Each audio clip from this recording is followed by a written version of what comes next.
Hello everybody, it's Randy Ray, the Literate Texan, here at Driftwood Ranch with my July TBR, July 2023 to be read stack. And I have a particularly aggressive stack of books or ambitious stack of books to read in July. I'm participating in two YouTube events, or two Booktube events. One of those is Booktrek 2023, which is a summer of Trek. It's a 3-month-long event. To participate, all you have to do is read Star Trek books. They don't have any guidelines besides that. The other event that I'm participating in next month is Booktube at War. And to participate in Booktube at War, all you have to do is read fiction or nonfiction, or fiction and nonfiction books related to war. So those are the two events that I'm participating in. And then I also have some other books that don't fall under the purview of those events, because if I only read books for Booktube events, that'd be kind of a bummer. But here's what I'm going to start with. I am reading a Bruce Sterling novel, an older Bruce Sterling novel too, called Heavy Weather. And I'm trying to look for the publication date on this. Okay, this came out in the mid-90s. Okay, Heavy Weather. This is an early example of what they call Cli-fi, or climate fiction. And Bruce Sterling's a great author. I think this is going to be a lot of fun. Okay, so that is one of the first ones in my miscellaneous, not part of a Booktube event. I also have a book here called Better by John O'Brien. This is number 2 on my to-be-read list. John O'Brien is the author of the novel Leaving Las Vegas, but that was not the only novel that he read. The back of this actually makes it sound pretty interesting. I'm not going to read the whole thing, but I'll read part of it. It says, within the walls of a foreboding mansion situated in the hills overlooking Los Angeles, the suave double Felix plays host to an array of beautiful women, as well as his unlikely sidekick, William. The mysterious patriarch grants his living guests every wish while asking nothing in return. Days begin with Williams and Double Life discussing their conquests of the ladies over capitalized morning vodka, a ritual that is nonetheless edged in homoerotic tension. From there, the drinking continues, only to be interrupted by some miscellany, perhaps a rerun of The Love Boat or some casual sex. That's just the first third of the summary on the back. I have high hopes for this. Jerry Stahl said, unflinching, dark-souled, crying till you laugh, authentic. Each word of this novel burns as true and doomed as a lit match dropped in a shot of whiskey. So I don't know, maybe this is Dude Bro lit, maybe not, but I'm looking forward to reading it. Also, I've got the perfect follow-up to Dude Bro lit, an Ann Tyler novel, French Braid, which I understand covers a family over several decades, which is not unusual for an Ann Tyler novel. I think this is going to be a very comforting, peaceful, Ann Tyler novel. So you know what you're getting with Ann Tyler. And I also have a Bosch novel, and I don't know where this is in the series. This is Michael Connelly, The Wrong Side of Goodbye. Don't know what it's about, but I know it's a mystery crime novel, and I know I like Harry Bosch, and I love Michael Connelly, so I'm looking forward to reading that. And that is the extent of stuff that's not part of an event. Now here's the stuff that is part of an event, okay? I am reading a bunch of Star Trek novels, okay? So I'm reading Perry's Planet by Jack C. Haldeman II. Okay, I don't know much about the plot for this novel, but Jack C. Haldeman had a much more famous older brother. This is a really short one. It has something to do with a planet where there's been a colony for 300 years. The people in the colony are completely nonviolent, and you've got some Klingons involved. So, what's original series Star Trek without Klingons, right? I also have Pocket Books number 28, Crisis on Centaurus by Brad Ferguson. Ooh, the cover's a little sticky.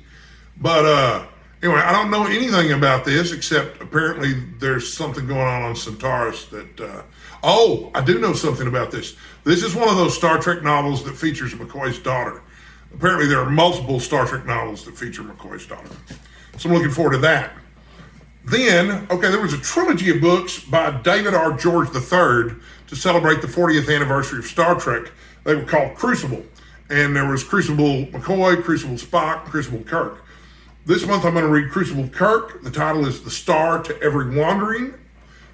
This is not a reread for me. I have read the first two books in this series, but not the third one. I'm going to go back and reread the first two books in this series.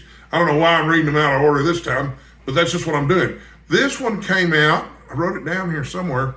This one came out in 2007. So this is one of the newer Star Trek novels on my list. The other ones so far have been from the 70s or 80s. This is a fun one here too. Star Trek The Joy Machine, a novel by James Gunn based on the story by Theodore Sturgeon. Theodore Sturgeon wrote 2, 3, or 4 Star Trek episodes, depending on how you count them.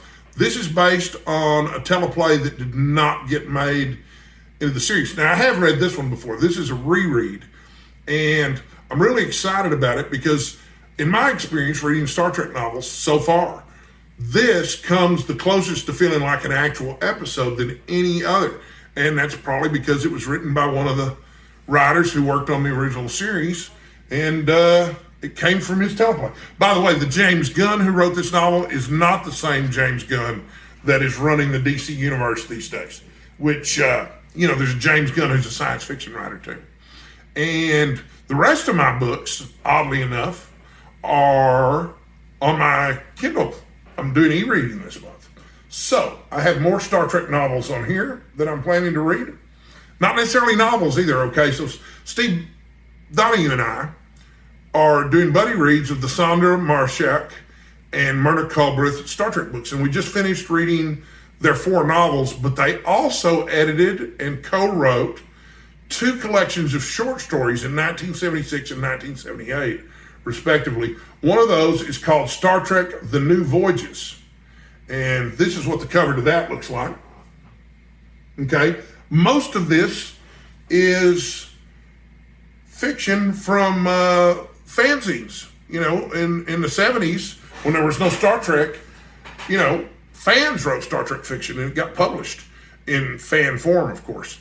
But there was also Star Trek The New Voyages 2, which is supposed to feature books or feature stories that were not previously published.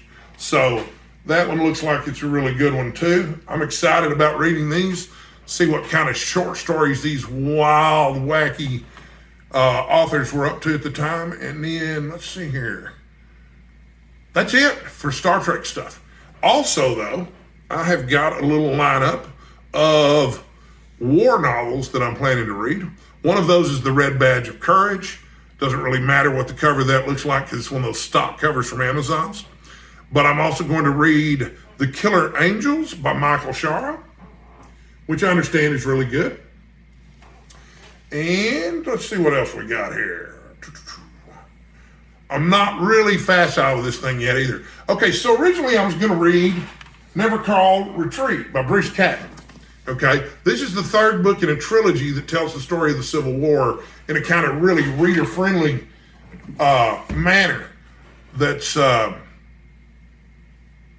of optimistic about the United States and from what I understand, pretty, middle of the road, whatever you want to say. But someone wrote to me and suggested that instead of reading the 3rd book in a trilogy, I should find a 1-volume history of the Civil War by the same author. And he suggested This Hallowed Ground by Bruce Catton. So this is the one I'm actually going to read. This will be the only nonfiction book on my TBR for July 2023. So I want to make sure I got that in there. Man, when I was a kid, everybody had a copy of a Bruce Catton novel somewhere. That's just how it was.